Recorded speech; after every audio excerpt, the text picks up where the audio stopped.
Assalamualaikum dan salam sejahtera kepada semua pelajar Asas Sains Komputer tingkatan 3 SMK Gadong. Pada hari ini kita akan teruskan sesi PDPR kita dan kita masih lagi dalam fasa ulang kaji ya, soalan pentaksiran sumatif pertengahan tahun yang kita telah bincangkan pada hari Selasa lepas untuk bahagian A dan bahagian B. Jadi pada hari ini cikgu akan teruskan perbincangan untuk bahagian C ya, di mana kebanyakan soalan bahagian C ini ya, cikgu rasa lebih separuh pelajar tidak menjawab dengan betul soalan nombor 18 sehingga soalan nombor 20 ya.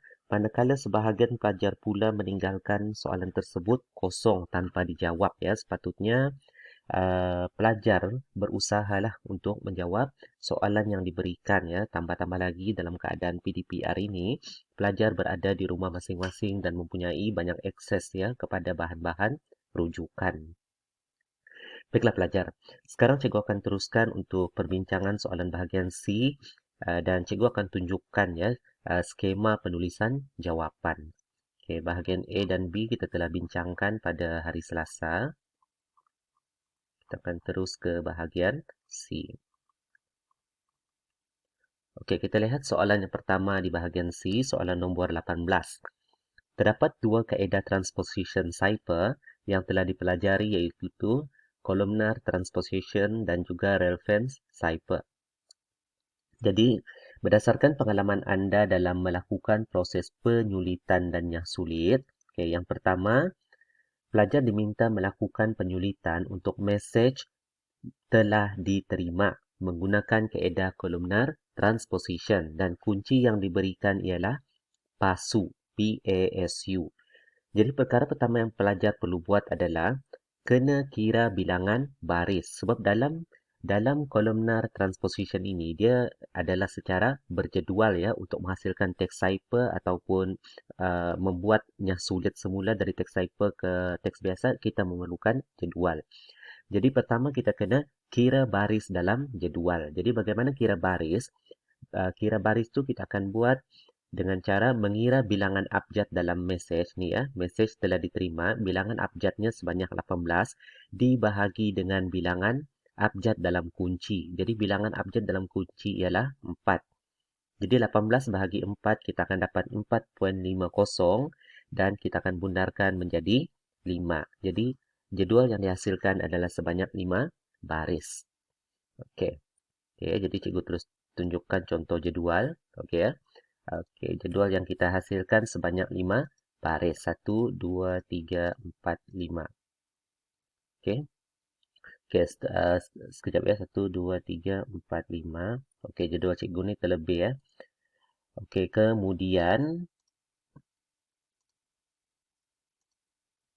kemudian kita lebihkan 2 baris ni untuk menulis kunci ya. Jadi semua 5 kita campur 2 ada 7 lah ya. Okey, sebab di bahagian atas ni kita akan tulis kunci iaitu PASU ya. Kunci yang digunakan P A S U, PASU. Kemudian kita susun kedudukan abjad dalam kunci. Jadi huruf pertama ialah A, abjad kedua ialah P, urutan abjad ketiga ialah S dan urutan abjad keempat ialah U. Okey, jadi bilangan baris tadi yang ini ya. 1, 2, 3, 4, 5. 5 baris. Kemudian, masukkan teks biasa ke dalam jadual ini dengan cara apa ni? Kita masukkan dari kiri ke kanan setiap baris. Okey, seperti ini ya. So message M E S E J, message telah T E L A H, telah diterima. D I T E R I M A. Dan kemudian jika terdapat lebihan petak kosong, pelajar boleh tandakan sebarang huruf. Contoh cikgu tandakan X, X. Okey, kemudian selepas itu teks cipher dihasilkan dengan cara membaca mengikut urutan abjad dalam kunci dari atas ke bawah. Jadi abjad pertama kita tahu ialah A. So, bacaannya dari atas ke bawah. Jadi, text cipher yang kita dapat ialah E, T, H, E, A. Okay, kemudian, abjad yang kedua ialah P. So, kita baca P, ya. P ni dari atas ke bawah. So, kita dapat M, J, A, T, M. Yang ketiga, bahagian ini, ya. Abjad S. S, E, D, R, X. Dan yang terakhir, abjad U, kita akan dapat E, R, I, X. Okey, jadi inilah abjad text cipher yang akan terhasil, ya, pelajar. Okey.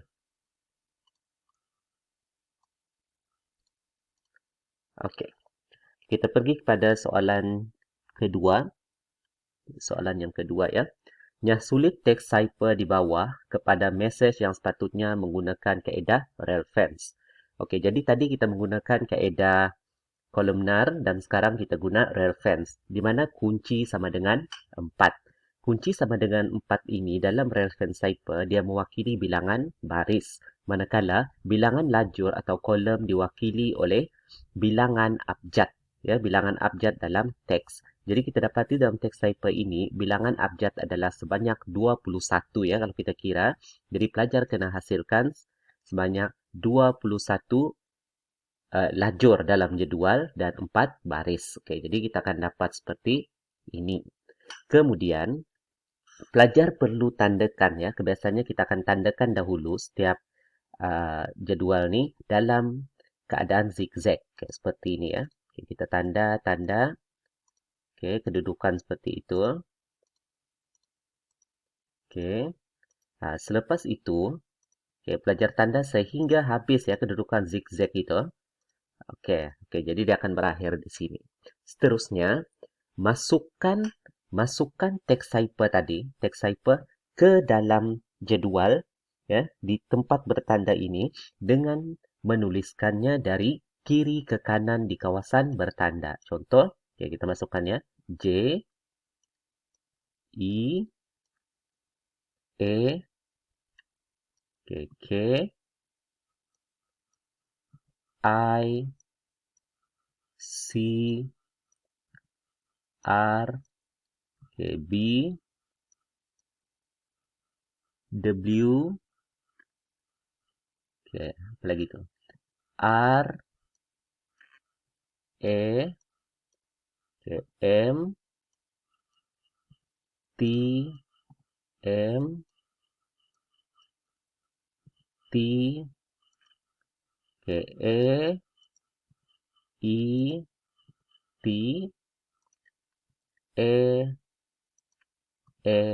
B.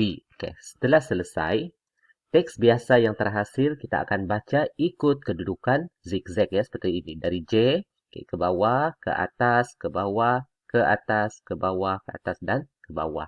Jadi, teks biasa yang terhasil daripada teks cipher itu ialah jimat, cermat,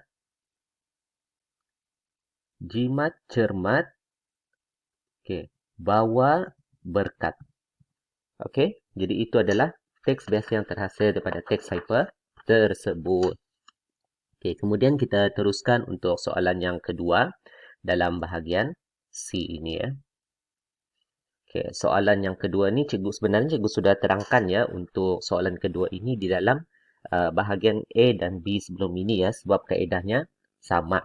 Jadi anda diminta mengisihkan satu senarai nombor mengikut urutan menurun. Apakah teknik yang sesuai digunakan untuk melakukan pengisihan tersebut? Jadi jika kita melakukan pengisihan suatu nombor mengikut urutan yang menurun atau mengikut urutan yang menaik, kita akan gunakan kaedah bubble sort ataupun bucket sort. Tapi dalam keadaan ini yang sesuai kita gunakan adalah bubble, ya.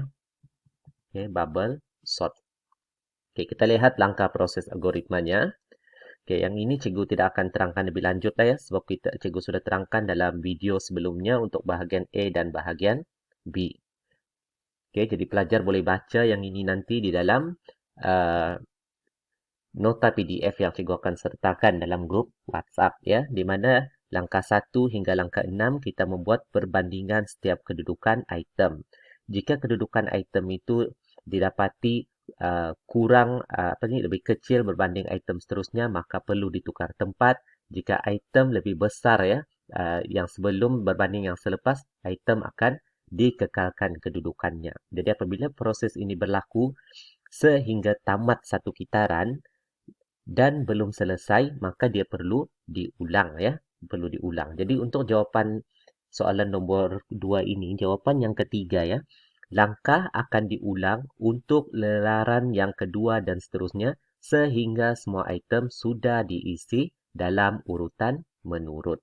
Okey, jadi yang ni nanti pelajar fahami semula sebab cikgu sudah terangkan dalam video yang sebelumnya pada hari Selasa.